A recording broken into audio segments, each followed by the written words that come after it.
Hello and welcome back to another episode of Henry Weston's Old Mate the podcast.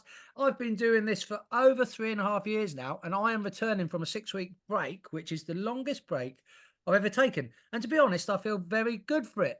Talking football today, two timeline skulls, football Twitter legends with me. I got Rob T, Crapbeard, Dad, Jason there. We're going to put this out as a video and an audio. So if you're watching or listening, just like, rate and review us. This podcast has all different thoughts or things we talk about.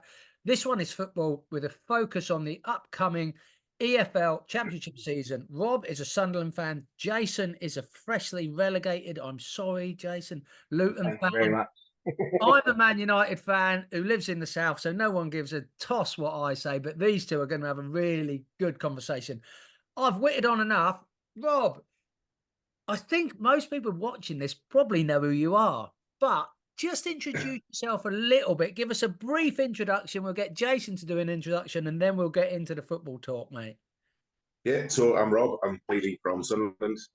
Big Sunderland fan. I've been so since I was a young kid. Remember going to Roker Park, which obviously isn't there now. It's a housing estate. But yeah, so I've been a big Sunderland fan all my life. And then kind of I've been on Twitter for a long time, but kind of discovered the timeline about maybe, 3 years ago-ish, something along them lines. And I actually thought it was a brewery from the logo to begin. And I think it was the landlord I first discovered it from. But then kind of so I followed them, and then videos started popping up. So I kind of got to know a few lads, and then we've kind of gone from there. So this is how kind of me and Jason are kind of quite good friends. We've actually met up for a beer when I was down his neck of the woods. So we had a night and we had a few beers in one of his local bars. But yeah, so I'm not quite sure what the championship's going to hold for us this season because we've got a new manager and everything else. But we'll see how it goes. Yeah, I mean, that's it. And like you say, the brilliant thing, we'll get over to Jason in a second. The brilliant thing about the Timeline Skulls and the landlord and all the other wonderful characters, Phil Knott and all the other wonderful characters that have popped up. And I know you guys we have a WhatsApp group, and you guys have your little different WhatsApp groups. And we always say it's a very strong, solid community. It's a community that you're a very big part of, Jason. You and Rob are both regular Twitter video, not subscribers is the wrong word, but you both post weekly videos, so this will be nothing new to you. But Jason, you'll have been following the timeline as long as Rob probably. Talk to us, just introduce yourself a little bit. The story behind Crapbeard Dad might be interesting, and yeah, there you go, mate. Give us a little outline. Well, unfortunately, the story behind the name is as it looks. The beard is pretty crap, so it's one of them as a kid when you're growing up. You kind of want a nice big beard, and can't seem to grow in certain areas. And I've never been one. It's like fantasy football. I've never been one to come up with a witty name. So I went for Crapbeard Dad, and it sort of stuck. And yeah, quite like it. So I was on Twitter quite regularly for the football posts and that, and it can be quite a hostile environment. It's not a nice place to be fair, when you're discussing football. And funny enough, it was a mate of mine that got me into Timeline Skulls. Started showing me the videos of Adam. He was like full of his past sort of antics and that, and then got us onto the timeline. I remember there's another Timelines legend, Mike Blundridge, who me and Rob know quite well. And I remember me and him were quite timid. It was the kind of quick skulls, like not much to say, just get on it. And then yeah, it just went from there. Developed a few relationships, like friendships, and it's been quite a good crack along the way, to be fair. It's a positive environment to be in, if I'm honest with you. Like everyone's all positive, there's no negativity. When there is, it's sort of shut down pretty quickly. But football wise, got into Luton. I was born in Luton, but don't actually live in the actual town. It's my uncles that got me into it, really. My dad was an Arsenal fan, took me along to Arsenal. But then what he would do is I'd be going to Arsenal one week, and when they were like away, he'd take me over Luton with the uncles, just an excuse to have a drink. So at the time, I'd be out watching the game, they'd be having a beer. So it's kind of like a win-win, like football every other week. Yeah. And then it kind of got to a moment, like when I was old enough to start going on my own, it's kind of like all I ever wanted to do really is go and see Luton. I had an affection to Luton. I don't know if it's because I was born there or kind of felt better being there. But yeah, that's my team now. Unfortunately, my eldest daughter comes along with me, so it's brilliant. Like, it's good times, really. Well, this is it, and football means many things to many people, and we will touch on the personal aspect. But what I think is interesting and actually puts me to shame is your two local lads supporting your local team. And I don't know if I've ever said on a podcast, I live in Deal in Kent, down by the docks at Dover, which is about as far from Manchester as you can get in the UK. I was born in 1980. So 1986, I started primary school. Maradona was winning the World Cup for Argentina. And I sat down in my first class of the year, and my mate who sat next to me said, "Do you have a football team, Stu?" And I said, I don't. His name was Luke Foley. He said, "Well, you can support Man United like me and my dad." And that is how I ended up a Man United fan. I have no affiliation to Man United. They weren't actually winning all that much back then, but we went on to I have been blessed with 20 plus years. I'm 44 now, so if you work backwards, you can imagine I've grown up through the unbelievable. So I don't think a football fan will probably ever experience in my lifetime the spell of winning I had. We're not Man United. Rob, hometown Sunderland fan. It wouldn't be unfair to say the Northeast is a mecca for football. It is, you guys, as everyone does, but you live and breathe it. My experience of Sunderland, I have to be honest, is I thoroughly enjoyed the Netflix show. I don't know what the feeling around the city is about the show. I thought it was a wonderful sort of 3.5 seasons. Yeah. Sunderland to me, because of my age, means Kevin Phillips, Alex Ray, possibly some other players of those eras. What does football and what does Sunderland mean to you, Rob? Because before we get on to looking at the Championship, Jason sort of outlined how he grew up with his uncles and there was every other week he had football to look forward to. Now it's become part of his family life with his oldest daughter. What does it mean to you, Rob? Yeah, so essentially, like I said, I've been a Sunderland fan since I was, as long as I can remember, really. But I started going to the games with one of my best mates. So him and his dad and his uncle had kind of probably the early parts of what a season ticket is. It wasn't like a season ticket is getting now. We used to get a gold loyalty card and they had tickets. So there was my best mate, his daddy's uncle, and his sister all used to go. So when his sister didn't want to go, I used to get the spare ticket. So that was Baroque, apart from being about maybe 6-year-old, maybe I think. That was probably one of my first games, so late 80s.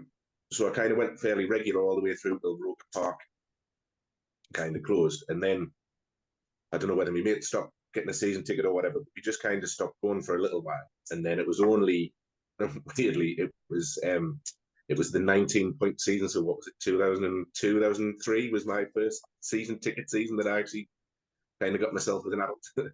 So we went for the 19-point season. We had another season in the Championship. We lost in the playoffs. We then got promoted under Mick McCarthy, and then we had the 15-point season. So they were the first 4 seasons of the season ticket.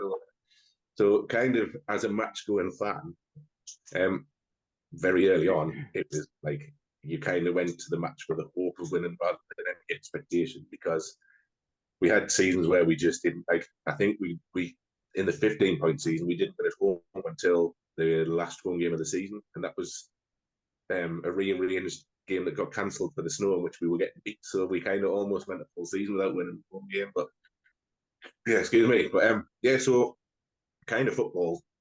When I first started going as an adult, I used to go with my brother-in-law, and then my nephew once he was older, he started. So it's always been a family, or it's kind of a bit of a release. You go to the pub, you have a few pints, you go and kind of shout at the referee, you go and kind of cheer the team on. But yeah, in the Northeast, it is, like, I would say, maybe other than Rangers Celtic, the Tyne-Wear derby or Weir Tyne derby, depending on where it's played, is the most kind of, it's the fiercest derby match in the country. It's by a mile. It's like if you ever experience it up here, like I live in Washington, which is kind of split half and half between Newcastle and Sunderland, and it's on Derby Day. There's certain areas of Washington you just kind of, you don't want to drink in if you're away from home, you're going to match, because it's split, so you know it's gonna be like what's been like these last 2 weeks around the country. It's just riots and kind of it's Well, crazy. So yeah. it's kind of one of them ones where like I used to work in Gateshead, so I had a lot of Castle supporting mates, and it would get the derby game, and you wouldn't speak to each other until after the game. Like they became an enemy for a day thing. Well, So this is it. I mean, anyone watching the video, I'm wearing an Utrecht shirt. It's Hummel. I like Hummel. I spent some time living in Holland. I'm not a. I've been to Old Trafford 6 or 7 times in my life. I don't really attend. I watch a lot of football, but I've never been a huge match going fan, if you will. yeah, When I was in Holland, I was fortunate enough to go and take in an Ajax PSV Eindhoven game, and that was one of the. It was a brilliant experience, but that was a proper hostile derby. Something I'd yeah, never. When I'd been watch Man United, we got some European tickets for a game against Aalborg, the Danish side, I think. So you can imagine the atmosphere wasn't great there. We'd been to the Crawley Town FA Cup game, so that wasn't a particularly hostile environment. But that PSV, and it's crazy to see. yeah. Yeah. Oh, well, yeah, because the Dutch are really passionate as well, aren't they? So we like strangely we have quite an affinity with Feyenoord. So as a club, we have links to Feyenoord. So we get a lot of their fans come across to watch our games. A lot of They Southern like it. fans go They across like to us back. Feyenoord. So we kind of have that link. So if you go to the match often at the stadium, like you'll see loads of Feyenoord flags kind of Oh, up okay. And around the ground. I suppose what my geography isn't great, so I'm not going to suggest it's an easy route because I can't really think which side of the country you are. But let's go over to Jason. Talking about, Rob's talked about some of those emotions, those 15-point seasons, and Sunderland. I don't want to call them a yo-yo club because that might be unfair, but they were a club that Luton aren't quite there yet. Luton might go to that point over the next couple of seasons. They might go back up, but Sunderland Yeah. were too good. Were too good for the Championship, but then maybe not quite good enough for the Premiership. But then they found and had some sustained periods of time in the Premier League. Jason, you've gone from non-league to Premier League over the course of what, 5 to 6 seasons, which is absolutely incredible. But I would say, would it be fair to say, as a Luton fan in the last 10 to 15 years, you've experienced more lows than highs from a success point of view? It's a strange one to look at, because when I first started going with my uncles and that, you think once upon a time we were in the old First Division before the Premier League existed and that. And then I remember when I started going really regularly with my uncles, we were in the Championship and competing quite well. And then obviously the points deductions hit, and that's Yes. when we sort of like downward spiral. And yeah, their bad times in the non-leagues were frustrating because that's probably one of the only times we were the big boys of the league. We had a few playoff heartaches on the way back up from the National League, but once we finally got it, I think there's something online. You see, from the moment we come up from the National League with John Steele, we've only ever improved our league position all the way up to the Premier League. So there's been heartache, but at the same time, in your recent memory, that's what tends to stay in your mind a little bit. So even the relegation from the Premier League, it's disappointing.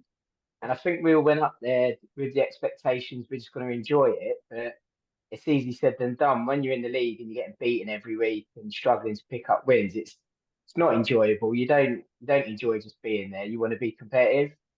I'd say this is the season for us. This is the really exciting one because, like you say, we're either going to bounce back, go up. We're in a position now which is unfamiliar with us. We're being put in the top 3 as favourites to go back up. If we keep our squad how it is, I don't think we need to add too much to it. We just need players fit because we've got a lot of injuries.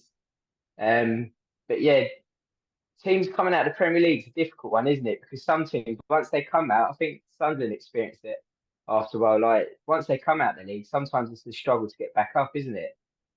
Yeah, you're Yeah, expected, and we're gonna talk about, if we get time, we're gonna talk about the parachute payments, etc. But in theory, whether if you're a Premier League team, if you suffer that fate of getting relegated, Rob, you go down realistically, unless a huge amount of your squad are out of contract, you go down with a squad that should be in a reasonable position to bounce back.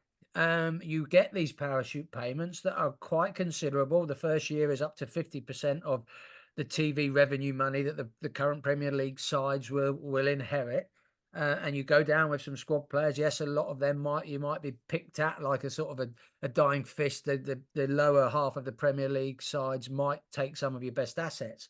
But in theory, you should be well equipped. But you've gone down on the back of what will inevitably a negative season, even though Jason has just said Luton were a success last year, but they still got relegated. So it's a positive, but you've still gone down. There will be negative feelings around the club that's gone down. And sometimes it's very hard to just hit the ground running. A team like Sunderland, who've been down like Luton, they've been down to the depths of the EFL. And you know, that there's these famous like Sunderland are too good to get relegated again, and it happened, didn't it? Yeah, it did, because I think for nigh on maybe 15, 20 years, the lowest we'd finished was third in the Championship, because every time we got relegated, we kind of finished in the playoffs until the last time when we got relegated. And then our owner just decided that was it. He wasn't funding anything else. So they kind of just cut off everything. And then we made a bad choice of manager in Simon Grayson. And then he didn't last very long. And then we got Chris Coleman. And that kind of, he actually didn't seem that bad in the point. But then at the end of the season, he left. And then we kind of got stuck in League One for, 4 seasons. But yeah, Luton tend to be a bit of a bogey team for us over the years that I've supported. And we've always supported Sunderland. We've always kind of struggled a little bit with Luton. And the season Luton went up to the Premier League, they beat us in the playoff semi-finals as well. So of course they did. Yeah. So I mean, Sunderland last year, they finished mid-table. It's a hard question. It's a subjective question. For you, Rob, going into this coming season, and again, I'll keep saying we will look into it in depth. We'll probably get into that conversation now. What is a successful season in your opinion for Sunderland? Are Sunderland a top half side? Should they be pushing for the playoffs? Should they be pushing for automatic promotion? Yeah, I think for me, it's got to be playoffs. Has got to be a minimum this season. I think that the first season we came up, I think any Sunderland fan would have accepted just staying in the Championship, because we came up with a tiny budget. As much as we're classed as a big club, and we've got much more revenue, I guess, coming in from ticket sales but then there's so many teams in the Championship now that have parachute payments and the like. So we had a tiny budget, and we just we had Alex Neil for a little while, who did a great job at getting promoted, but then he left for Stoke because he preferred their setup as a club without a director of football over the top. And then we kind of, I don't know, we just hit a little bit lucky with Tony Mowbray. He just came in and kind of, I think he just got the players playing. Like, he just didn't put any kind of restrictions on the players. He just kind of got the players happy playing football. So he looked at the squad we had, and we had players of, like, we still got them Jack Clark and Patrick Roberts, and we had Ross Stewart up front. And he just kind of got them just go out and play. You're better at football than a lot of these other players in the league. Go out and enjoy it. And we played some great football. So we kind of sneaked into the playoffs right at the end. I can't remember if it was maybe Watford we knocked out, or Millwall on the last day of the season. Millwall rings a bell, but I might be wrong. I think it was Millwall. But then, so last season we started off with Tony Mowbray, and for whatever reason, the owners kind of said they sacked Tony Mowbray, and they said it was on performances because they expect a high performance culture. And then they employed Michael Beale when we were looking at Will Still, and then Michael Beale was just a horrendous appointment. He just he sucked all the lads of happy playing football. He sucked all of that out, and just kind of went on a downward spiral from there to finish 16th, I think we did in the end. So this season we've got a new manager who we pretty much know nothing about. He's come from France. He's come from France with 2 seasons under his belt, and prior to that, all my research tells me he had 7 years in charge of the B team at Lorient, basically. Right. But yeah, I mean, there's plenty on the Wikipedia page, but not much worth sharing on this podcast, if I'm honest. As far as I understand, he's really very good at developing players, which is exactly the reason. His background would suggest player development in that sort of B team role, probably. And that's exactly why we've gone for him, because our model is from the director of football down is to bring in young players, maybe bring in players who have not really quite made it at bigger clubs who've gone with big reputation. So Jack Clark went from Leeds to Spurs for 10 million, didn't quite make it, ended up with us, and he's become a really good player. Patrick Roberts went to Man City and got farmed out on loan, found his home a little bit here. So we've kind of started picking up, or we've picked up young players from French leagues and stuff. So that their model is to buy cheap and young and then develop them and sell them on. So that's why we've gone in. But we'll see how it pans out. I kind of expect minimum of top half, but really we should be aiming for the playoffs, I think. Well, let's catch Jason's. I'm going to ask Jason a very, very similar question, and then we'll look at the championship overall and see. I mean, I think I know who the runners and riders are likely to be, and we'll see if you guys agree with what I think. Jason, when I think Luton, and when I put Luton into Google, which I did, I spent an hour researching earlier today, and everyone says what a wonderful community club Luton is. The heart of the community, blah, blah, blah. Community, wonderful community club, doesn't necessarily win things, but Luton, you outlined it prior, Luton have been winning things. They have come back down. You've got a wonderful manager in Rob Edwards. You had, as a club, you had the awful incident with Tom Lockyer last year, and I listened to the podcast Rob Edwards on the High Performance, and everyone knows that Tom Lockyer had the same problem in the playoff final the season before. It's quite different, yeah. Where do, as a fan, you've said you're positive, but where do you, I mean, Luton will be there or thereabouts, won't they? Because you have maintained a core squad. You hope to add to it, but I personally can't see you not challenging. Are you of a similar opinion, or are you more pessimistic than optimistic? Maybe.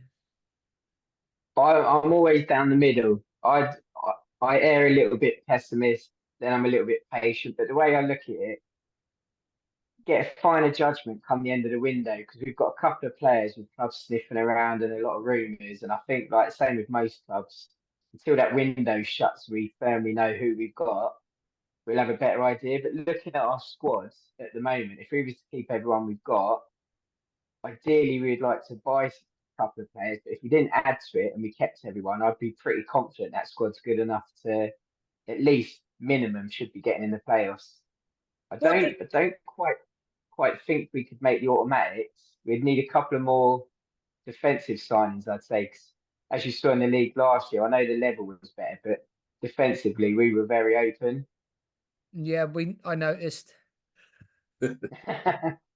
But in the championship, it's not just a case of being open, but you get that physical side of it. And most teams that go up, you will have a physical front two or a physical front man, and we've got to try and deal with that. And at the moment, going into the start of the season, we've got a couple of kids looking likely to start in defence for us. So I'd be a little bit concerned about that. But being optimistic, I would say I would like top three, but I would be happy if we got in the playoffs this season for like first time back in the championship, I'd say. Yeah, no, and that's fair enough, isn't it? And I guess let's move the conversation on. And you both, I think you've both been very honest there, haven't you? And my personal opinion is that, you know, I for me, you've both given opinions that I had for both of your sides. I'm not a huge follower of the championship. I have obviously been researching a little bit in the build up to this. I do follow football, but I would have, realistically, no offence, Rob, I'd have Luton probably having a stronger season than Sunderland. But based on where Sunderland seem to be as a club, I'd say they're a club moving forward. Where does the championship sit? For me, I've got on my notes, I've got Leeds, West Brom, Norwich, Hull, Borough, all finished top 10 last year. Borough looked so promising all year. Leeds haven't been that active in the transfer. No one's been overly active in the transfer window, have they? I don't know, for whatever reason that is.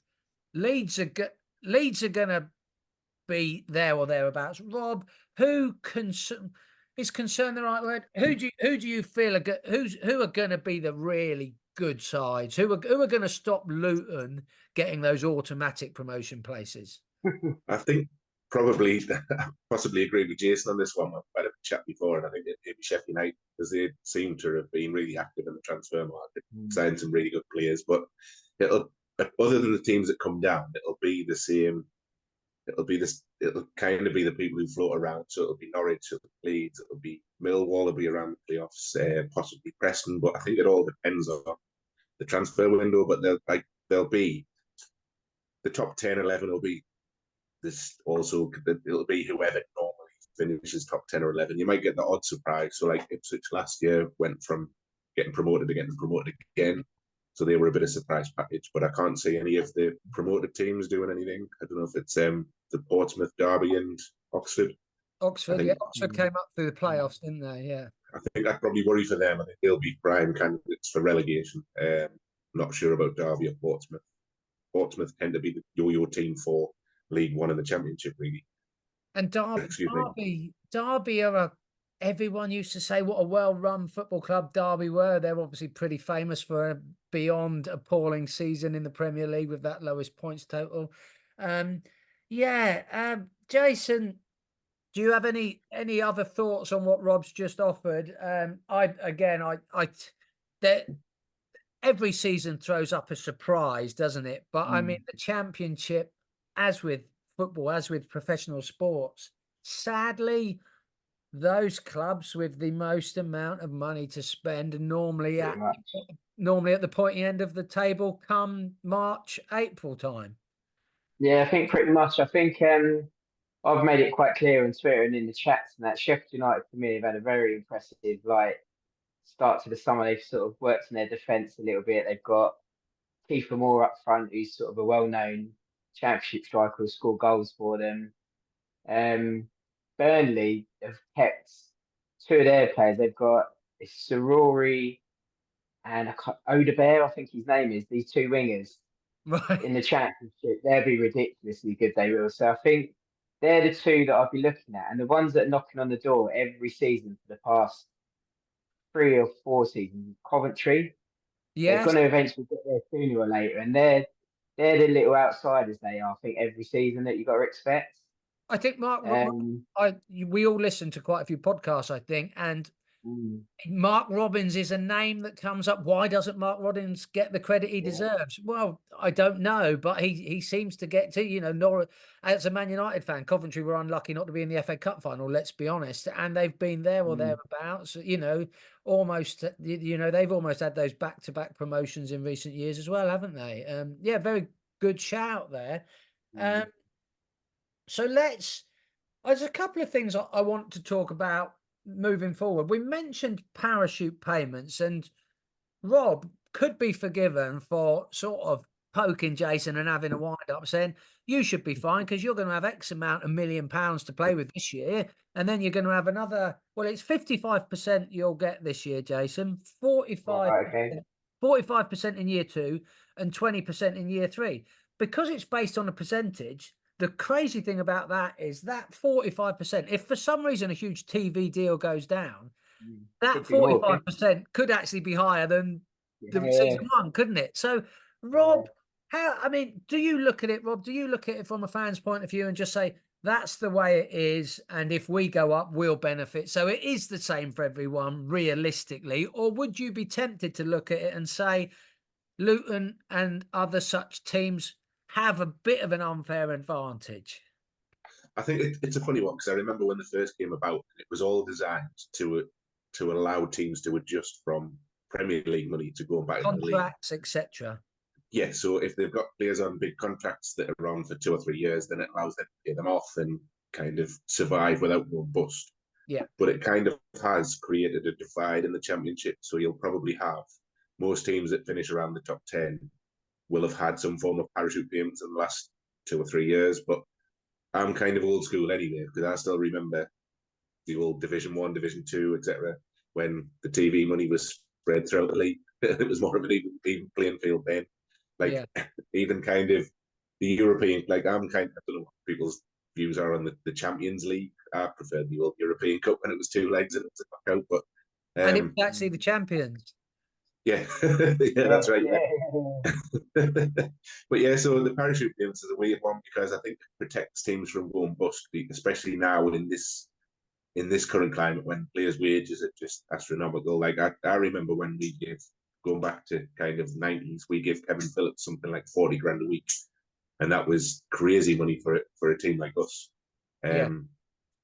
But now I think that's standard for teams who are at the bottom of the Premier League, I guess. But it's trying to pay them off on championship income would just be crazy. So it does protect teams from going bust, but it has kind of skewed the playing field in the championship a little. It's a tough one, isn't it? And we'll ask Jason, because the thing is, Jason, when you got promoted, when you finished that fantastic run and got back to the Premiership with all those back-to-back promotions, etc., and you've gone up, and in reality, to stand half a chance, Luton don't have huge. They don't have a Saudi backer. So Luton have to stretch them. If they want to try and compete, they have to stretch themselves. They have to offer a few players big wages. And the sad thing is, if you tie someone up, if you tie a good player up to a 3-year contract, 100 grand a week, unless he's going to sign it for a 50% reduction if you get relegated, his agent's not going to let him sign that in reality. So you have to tie him up. So the league have offered clubs protection against this. When you go down, you can still pay Stuart or Rob £100,000 a week or whatever. We don't want football clubs going bust. Is it the best? I don't want to call it a bad system, because I think generally it works and it sustains the majority of football clubs. And those that have gone bust have done more than give players bad contracts and suffered relegation. They've just been run badly as a whole. But is it the best of a bad system, or is it, like I sort of said at the start, it's the same for everyone over the course of a decade? It probably evens itself out. It's a strange one, because I think I do agree with some of the parachute payments. Like Rob said, you find certain teams yo-yo up and down. Like in recent history, I can remember like West Brom being the main team. Like they're up one year, down the next, back up again, and kind of makes a mockery of like both leagues really in the clubs. But from our point of view, I think what's different is the moment we went up, we've got such good owners that saved the club and sort of made them sustainable. We're well run. I don't know if you know Kieran Maguire is on the Football Finance podcast. Doesn't ring a But he bell. often Oh, he does like the Football Finance podcast and that, and says what a well run club Luton are. And what we tend to do is like try and keep within our means, because we yeah. haven't got the biggest fan base or the biggest ground. So, and it's like our sponsorship deals, they're all local companies. So we're quite well known. We don't take on betting companies. We sort of make a stance on it. And the chunk of our money when we went up was all about building the new ground. So I imagine the parachute payments are going towards the new ground as well. So people would be surprised. Our two signings this summer have both been free transfers. Like, and I don't expect, if we do make any signings, I'd be shocked if we went double figures in signing someone as well. So I think it comes down to different clubs, but it does. The fans are ultimately the ones who get punished, aren't they? So if you're a club who sort of throws the kitchen sink in the Premier League and then come back down with all these players on big wages, in a way, it kind of helps offload them and sort of keep the club afloat almost, isn't it, for a little while? Yeah, no, that is very well put, and it's hopefully a club like Luton will be an example that other football clubs look to follow in the future. And those parachute payments, if they go towards the long-term infrastructure as well as the playing staff, because obviously a certain amount will needed to be invested. But Oh, of course. something you touched on there, Jason, and you didn't say it, but you know, Rob, there is another way round, sort of bringing talent into your football club, and that is through the loan system. And a club like Sunderland, over the years, you've had some high-profile managers. David Moyes, Yeah. for example, 2016 was it? It was a long time ago, but these managers come with a CV of high-profile clubs, a lot of them, and they will tap back into the if you're someone like Peterborough, who has Sir Alex Ferguson's son there, maybe you've got some affiliation and you can get some young players. Is it again, I don't follow the Championship enough, but are Premier League loans to the Championship still a big thing, or is it something Sunderland have used as a club? Because if I'm honest, I've got it written down, but I thought I'd get your view on it because I don't really know the answer. Yeah, so we've loaned players on and off over the years, particularly from Man United. Actually, we've kind of utilised their youth quite a lot. I know when Moyes was in charge, we got Yannisai, and he was a poor loan because he just didn't want to be here. To be honest, I think he just came along with Moyes, and he didn't put an awful lot of effort in. But on the flip side, not last season, the season before, we got Ahmad Diallo from Man United, and he was just amazing. What a signing he was on loan for us. So. He was a big part of why we got in the playoffs and had a chance of promotion. And we've kind of had on and off over the years. So we had Callum Doyle from Man City when we were in League One, and I think he was only about 17 at the time. I think he'll probably go on to be a good player. But over the years we've utilised the loan system quite a lot, so it has helped us in a way. Like even when we were in the Premier League, we did sign players from the top four at the time, but. The thing I kind of do disagree with is the likes of Chelsea can massively stockpile their back squads and then just farm out and make money after money after money from loaning players out because loan fees are now crazy.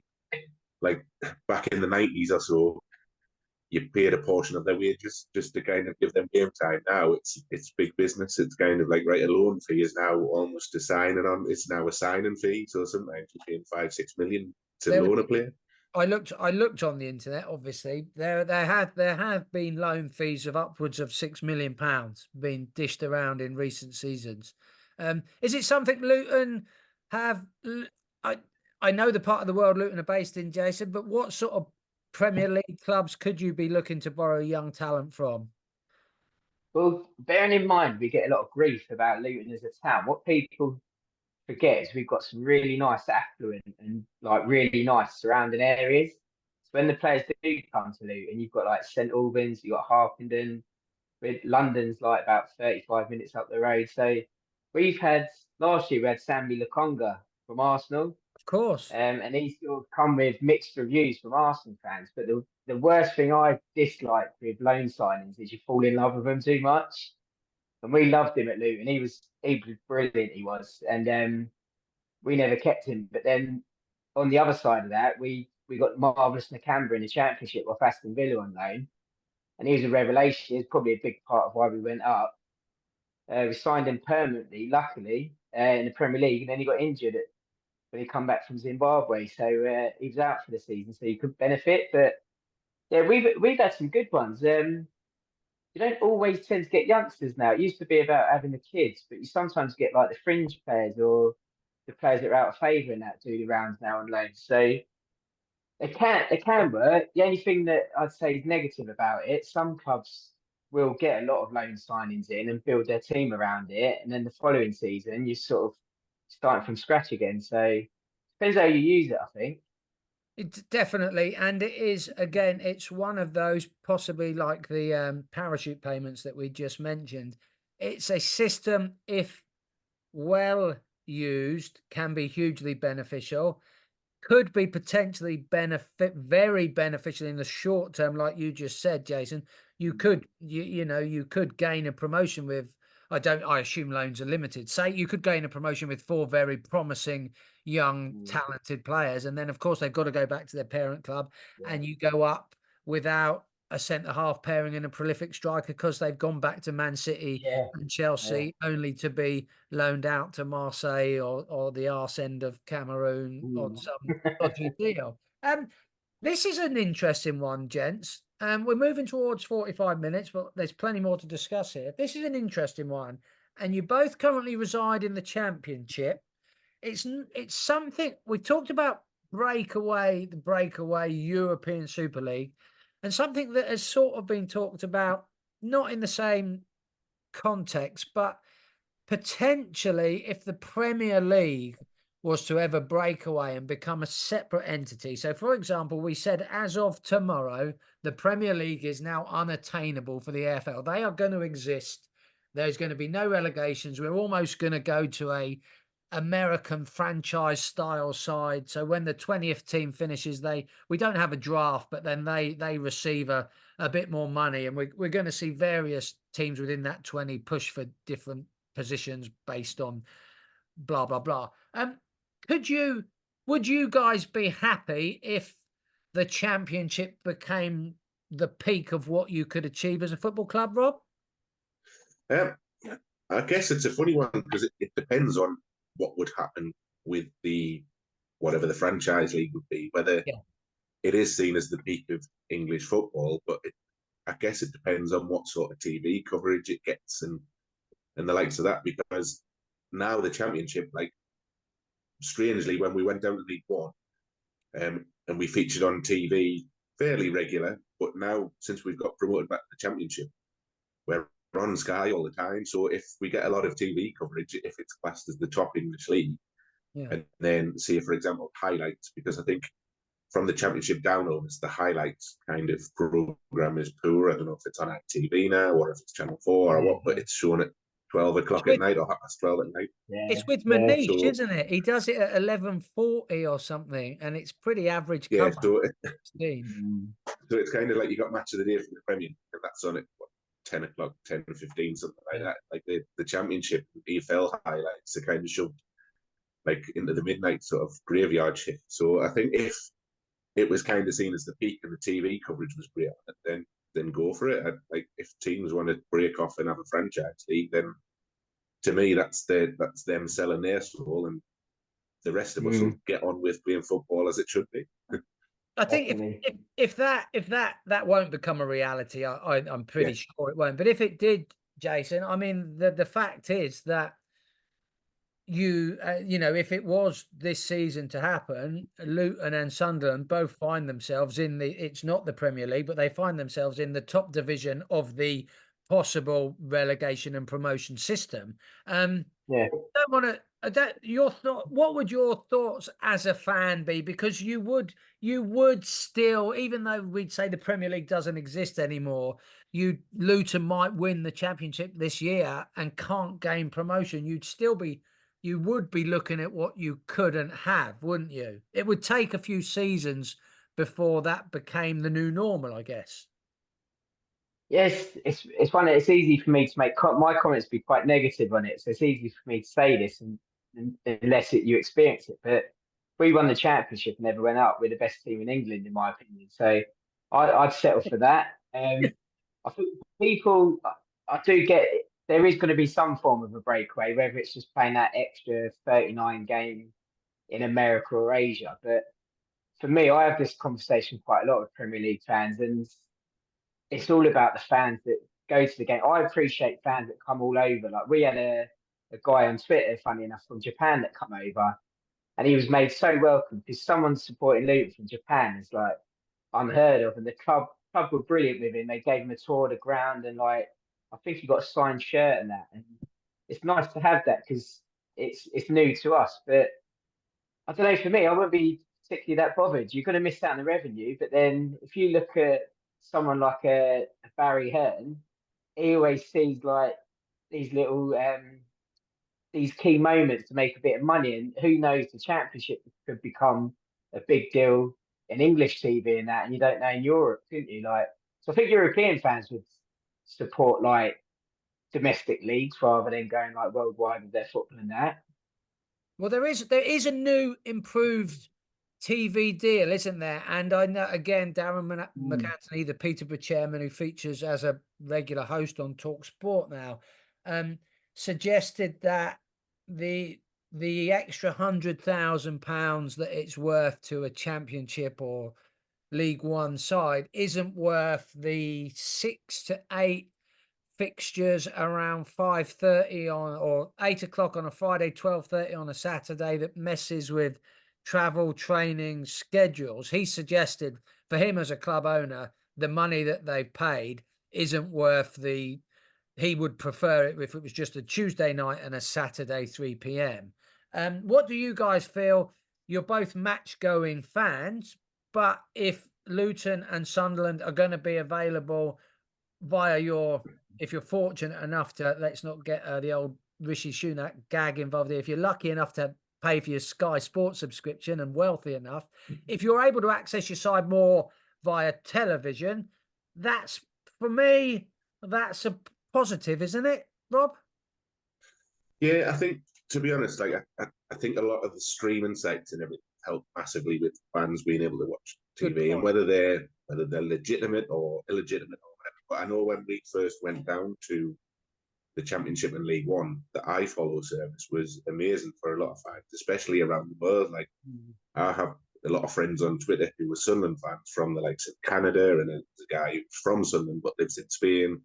And for those guys, the iFollow service was amazing because they get to watch every single game. But I think for the ones that like are televised on Sky, when they're moving fixtures around all over the place, it's not fantastic, especially when they do it last minute. So a lot of fans, to try and save money on sort of train tickets and hotels, they book really early, so they'll book months in advance, and then you'll get a month before the game or 2 weeks before the game. Sky will go, all right, we're televising this, so now it's Sunday at 12:30, rather than Saturday at 3 p.m. So then these fans can't then get refunds on train tickets and the like. So in that sense, they have said that there is going to be a longer period. They're going to release, I think they're going to release everything from the start of the season up to some point in December, aren't they? So that everyone is aware, to try and I don't think you'll ever always avoid, and you might have an early round cup fixture or replay that might be, no, the replays have probably been scrapped, but hopefully to avoid the problem that is a very relevant one that you've just brought up, Rob. Yeah, so I think at this point in the season, they're great that they release their fixtures really early. You can get them all, but it's the end of the season when they start to put games on that they know are going to mean something, or they're going to be a bit more exciting. So that's when stuff gets moved around. Do you mean when Leeds United are on the telly 6 times a week? Yeah, because everybody knows they're going to bottle it, so it's quite funny watching their device at the end of the season. Jason, but yeah, it's an interesting. Just on the TV thing, it's an interesting one actually, because my wife's never been to a football. Like we've only been together sort of 6 or 7 years, but she's never been to a football game, so she's going to come to one to see. So I was trying to get one. I either want to take her to one right at the start of the season when the weather's still nice and you can go and not have to wear a jacket or stand in the cold, or right at the end of the season. So at the start of the season, we don't have a 3 o'clock kickoff on Saturday at home until late October. Oh wow! So when I'm wanting to take her on a weekend to say, right, we'll go in the sunshine. So because they moved out, I think our first game on Saturday is Cardiff away, is a 12:30 kickoff. They've then moved the Middlesbrough game, which is one of the next games, to a 12 o'clock kickoff. So when I've had a look, we don't have a home game. It's 3 o'clock kickoff till mid to late October. So for then, when you're saying like your general football fan will go to 3 o'clock Saturday kickoffs, well, that's because of Sky. We don't have one for months. So in that sense, that kicks out a lot of fans' kind of ideals of it. And Jason, with you, you shared with us that you attend majority of your games with your daughter. Does that affect? Does evening games is Saturday at 3 o'clock a good time for a family to go and watch football? Does 12:30? You probably got, if you've got to travel anywhere, you're looking at probably getting the train anywhere between 7, 8, 9 o'clock in the morning, and then you might not be getting home. It might be a 12 or 14-hour day. How is it? It is a question that's just come up. How is attending football as more than just you and yourself? Has taking your daughter along changed the way you have to do it almost? Yeah, it's dented my pocket a lot more because the amount of money I have to spend every single match day. Yeah, definitely. The sweets, the food, all sorts. But obviously last season, it's easy to say we're in the Premier League, but my daughter went to every game but one. So for me, that was quite a nice experience with her, that was. Whereas this season, because she plays her football on a Saturday morning, a lot of the games from where we're only we're about 20 minutes down the road from Luton, but most of our games, my daughter's team, are about 40, 45 minutes away. So looking at the fixtures, like Rob said, I think I read a stat somewhere from a Luton fan online to say we've only got 2 3 o'clock home games between the start of the season and December. So realistically, any 12:30 games, her team's going to take priority. So Yeah. even though we've got a season ticket, that's going to be missed games now. We're going to miss out on. But I think it is good because whether or not it changes this season, and certainly a club like Sunderland with a big fan base, for the fans that can't get to the games or can't afford it, it's brilliant. Like, because you'll want to watch your team. And again, going back to Sunderland and Luton, they've got big away followings. It's not always easy to get a ticket for an away game. So if I can watch my team away from home and Sky like legitimately, then I'm all for it. I'm happy. So I think it is good. But I can understand what that Peterborough chairman's saying because I think Rob touched on iFollow. Clubs were receiving, I think, about 75 to 80% of the fee that you were paying. So they were benefiting quite a lot from that. Whereas I imagine now, probably like a set fee, isn't it? I'd imagine. I don't know, but I'd assume so. Yeah. So yeah, it's got its benefits. I think it's a good thing in the whole, to be honest with you. I think it has. It doesn't have to be. That would just be my opinion. But I would say the more football that's available on the television via multi-service, multi-matches on red button streaming services. If I think, is it something like are 6 games a weekend going to be available across the EFL, or 6 games a day, Friday, Saturday, and Sunday? I can't quite remember the number, but there's going I to be a know. huge amount of English Football League available via your subscription services. Yeah, and I know the opening day of the season. I think everyone that's playing on a Saturday, they will kick off at 12:30 or 12:45, so they're all together. Um, but yeah, I think there's a lot of Friday games as well, isn't there? A lot of Friday's Monday going to night be games. Friday's going to be the push. But then Yeah, touching on what you were saying earlier, if there was ever a breakaway league, because the more exposure Championship, League One, League Two teams get, build your fan base. Because you always get these novelty supporters, don't you? Like I bumped into an American fan at I think it was Brentford final day of the season. He just picked me out from the crowd, said, "Oh, I know you off of Twitter." Like got chatting with him, and obviously for the good stuff, I'm hoping. But I was going to say he didn't want to have a fight with you then. no, it was skull. I was going to say, you But probably no, he didn't was want to really. make a I deal asked with him. this story. Okay. One thing I want to do, because we're heading towards an hour and there's so much, we are going to do some more of these because I personally think this has gone really well. And but when we put the WhatsApp group together, we put it together before the Euros kicked off, and Jason was very honest, and he said his football focus is Luton, and he doesn't really have a huge opinion on it much outside of Luton. And I'm not going to go back over the Euros, but as we sit here as fans of English football, let's just have a very brief discussion about what England as a team could become. Southgate's been and gone, whether we like him or not, and whatever we think has happened, it's happened. And for me, thank you, Gareth, for what you did. My opinion is it could have been a bit better, could have been a bit more entertaining, but it's been and gone. Rob, where would you like to see the national team trend? Would you be happy with a Southgate style approach that got us to semi-finals and finals, or do you want to see a turnaround in the way we do things? But that's easier said than done. Everyone seems to agree that we've got the talent to do it. It was all the manager that he wasted the talent available to him. What's your opinion, mate? Personally, I was a bit of a Southgate fan, I think, because over the last 8 years or whatever he was in charge, 8 years, yeah. We've had the best kind of time in tournaments since I've been a child. I remember. I don't remember 1988 as a tournament, but 1990 was superb Brilliant. as an 8-year-old at the time.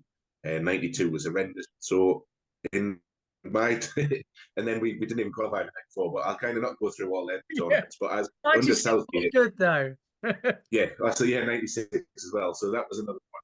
But under Southgate, we had the best time. So we've got to 2 semi-finals, a quarter-final, and a final. So I think in that sense, you've got to give credit. I think at certain times, I think he probably could have dropped a few more flair players in certain scenarios. So there's players who he could have put on the pitch. He possibly could have took Grealish to the championships because he's one of them players who can change a game. I agree. But again, Jack Grealish possibly shouldn't have went Man City to the bench. So it's kind of swings and roundabouts in that sense. So I don't know where we go from here. I don't really want to go for another big high-profile manager who's going to be pragmatic again and kind of possibly like under say Capello, where he stopped them eating ketchup and that sort of thing. Where I think Southgate's big strength was uniting a young side. So I think initially when he took over, he brought all the players through from an under-21 side, which worked for Germany. So their under-21 manager brought all their under-21s through to the main team. For me, I think he did quite a good job. So I was quite happy with certain times you kind of watch and you go, right, that game was brilliant, but we still got through and we still qualified through. And a win is a win. A last-minute winner is celebrated way more than a third-minute winner and then eke the rest of the game out. So I don't know. I was quite. I think his time had come. So I possibly think the right time was for him to go because the tide had turned for half the country. But I'm not sure where we go. Do we go? Is it Lee Carsley who's the under-21? So I think they've given him a short term. Yeah, they won the tournament last year, the Euros or whatever it was. I'm gonna move it on, Rob, but I am going to ask you, in an ideal world, open check, but you're head of the FA and you can pick anyone. I don't know if it's my connection or yours, but mine it's gone really frozen. I think it might be Stu's broken out, I believe. Oh, okay. I think we're back. Yeah, I think it's Stu's connection. Yeah. I don't know. Did you want to answer it, Rob? No, I was going to say, Rob, hopefully you guys are still with me. If you can open checkbook, you're allowed anyone. Who would you appoint as the manager tomorrow? You're back now. You're back now. That's fine. We missed that whole part of the conversation, though, but you're back now. Let Rob answer your question. Yeah, I was gonna. You've got an open checkbook. You're the head of the FA, Rob. Who would you appoint tomorrow as England boss if you could pick anyone? I think the obvious answer would probably be Pep, but that's the easy answer, isn't it? I think I would have to maybe have a look in. I think maybe somebody again who's just, rather than be a tactical kind of coach, go, right, this is the way we're going to play it. Because I think with international management, you don't get enough time to implement like you do a league side. So maybe somebody, like Jurgen Klopp, who's available. But again, that's whether some people would accept him because he's German. He would be my choice. Jason, I know you're very honest, and I appreciate your honesty in the WhatsApp group. You don't have much interest outside of Luton, but I know you watched the Euros, and I hope you enjoyed them. So going forward, do you want to see a new dynamic? Fluid is a word people like to use. Do we want to see a different approach from England, or are you a guy, if we get to the final, I'm not really bothered how we get there? No, I mean, I said I haven't got much of an opinion outside Luton. Obviously, it's my country. I want to do well, and I jump on it as soon as we're in a major tournament. It's just, I think Rob hit the nail on the head. He might be controversial, but I'd love a Jurgen Klopp because I think years ago we missed a trick not giving Harry Redknapp the job. I know he had his sort of controversial goings on outside of football, but I think you need that kind of manager. The players sort of fight for all over the pitch, and Klopp, you look at Klopp's Liverpool, they just gung ho. They'll outscore you. Like we went into that last Euros all worried about our defence, and actually our defence was probably our strongest part of the team. Whereas realistically, going into that tournament, I said, let the shackles off and let's beat teams 4-3, 5-4. Like, just go outscore teams. Like, if you have to. Like, I would love Jurgen Klopp. I can't think of anyone else as exciting. Pep's not realistic to me. Obviously, you'd love him, but the moment he goes from Man City, like, he can go anywhere, can't he? Well, he's been, he's been most places, hasn't he? But I don't. People have said as well as much money as English football generates, they don't think the FA could afford him. Yeah, and I think that would go along the lines of the managers we've had as well. I think that suggests that's true. Because Lee Carson's got a really good reputation, but again, whether or not we're right or wrong for thinking, it's a bit of an unflattering appointment, isn't it? Because I mean, he played for Ireland for a starter. I know he's English, but he's got no affiliation. But I don't know who else is out there, because I imagine back in the day, the pinnacle was to get the England job, whereas now there's so much money in the Premier League. If you ask most managers, they'd probably rather have a top club job than like an international job, I imagine. Well, the amazing thing is, and it's been said on radio shows and podcasts, is the fact that Eddie Howe would potentially be looking at taking a pay cut to manage his country. And why would anyone want to do that? Which is crazy. But then maybe that goes to show how over elevated club football is with what they're able to pay. Gents, it's going dark and I haven't got a light I can turn on, and we've just tipped an hour. What I'm going to do is say, Jason and Rob, thank you for joining me on Henry Weston's I'll Make the Podcast. It's been absolutely brilliant. When we hang this up, we will stay on the line and have a quick debrief. Anything you guys want to get off your chests for 30 seconds before we finish this first wonderful chat? Rob, take it away. Nothing to get off my chest, but I'm just looking forward to I'm looking forward to football being back, actually, because other than the Olympics, it's been a long summer. So yeah, I'm looking forward to Saturday and some league football being back. So yeah, that's my take on it. But yeah, it's been a great podcast. I've thoroughly enjoyed it. I'll look forward to doing further ones if we ever catch up a little bit later in the season. Jason, you can take us to the commercial break, as they say.